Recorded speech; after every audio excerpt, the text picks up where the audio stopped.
आपके पास जब भी पोषाहार आए आपको 4-5 चीज़ों का ध्यान रखना है। जैसे सबसे पहले डेट आपको देखनी है, किस डेट का पोषाहार है। यही मिलान आपको आपके पास जो पोषाहार की थैलियाँ आ रही हैं उनसे करना है, क्योंकि 90 दिन की एक्सपायरी आती है।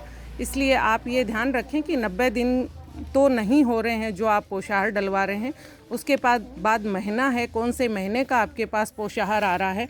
उसके बाद सबसे पहले गर्भवती का पोषाहार है कि कितनी लाभार्थी हैं। जैसे इनके 5 लाभार्थी हैं तो 5 लाभार्थियों के गर्भवतियों का 3 तरह का पोषाहार आता है, तो 5-5 सबकी थैलियाँ होनी चाहिए, यानी टोटल 15 होनी चाहिए। उसके बाद धात्री हैं, धात्री भी इनके 5 हैं, तो इनका भी 3 ही तरह का पोषाहार आता है। तो आप ध्यान रखें 1.400 ग्राम का, 1.400 और तीसरे नंबर का 700 ग्राम का पोषाहार आता है। तो ये आप ध्यान रखें, जैसे वो डालें इन पे टिक करते जाएं सब पे कि ये पोषाहार आपको मिल गया है।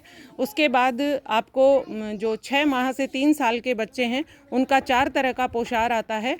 उस पोषाहार को भी आपको चालान से मिला के और फिर डलवाना है। जैसे जैसे वो डालते जाएं वैसे वैसे आप जिस प्रकार का, जैसे मीठा दलिया है उस पर आप टिक कर दें, वो आ गया। मूंग दाल चावल खिचड़ी है उस पर आप टिक कर दें, और उसके बाद आप सादा गेहूं दलिया और बालाहार प्रीमिक्स इन पे आप टिक करते जाएं, ताकि आपको ध्यान रहे कि ये पोषाहार परिवहनकर्ता ने आपके पास डाल दिया है।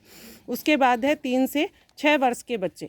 तो इसमें आपको क्या करना है, पाँच तरह का पोषाहार इसमें आपको मिलेगा, जिसमें आपको 5 तरह का पोषाहार डलवा के 5 तरह के पोषाहार पे टिक करना है। टिक करने के बाद आप जो चालान परिवहनकर्ता को दे रहे हैं उससे मिलान कर लें कि जो चालान आपको प्राप्त हुआ है वही चालान उनके पास है, और सेम संख्या, सेम पैकेट, सेम जो किलोग्राम है वो उसमें भी है। इस चीज़ का आप ध्यान रखें। उसके बाद ही आप हस्ताक्षर करें। हस्ताक्षर में आपको ध्यान ये रखना है, आप अपने हस्ताक्षर करें, उसकी दिन की दिनांक लगाएं जिस दिन आपको पोषाहार मिल रहा है, अपने मोबाइल नंबर लिखें और साथ ही अपने आंगनबाड़ी सेंटर की मोहर भी लगाएं। और सेम ये चीज़ें जो चालान आप परिवहनकर्ता को दे रही हैं उसमें भी करना है, यानी मोहर लगानी है, अपने साइन करने हैं, मोबाइल नंबर लिखने हैं और तारीख लिखनी है जिस दिन आपको पोषाहार मिल रहा है। उसके बाद जैसे ही आप स्टॉक रजिस्टर में चढ़ाएं तो अपने इस चालान में जिस पृष्ठ संख्या पर आप इस महीने की एंट्री कर रही हैं वो स्टॉक रजिस्टर की पृष्ठ संख्या भी इस पर लिख दें और इन चालान की एक फ़ाइल बना लें, ताकि हर चालान आपके पास सुरक्षित रहे। इन चीज़ों का आप ध्यान रखिए।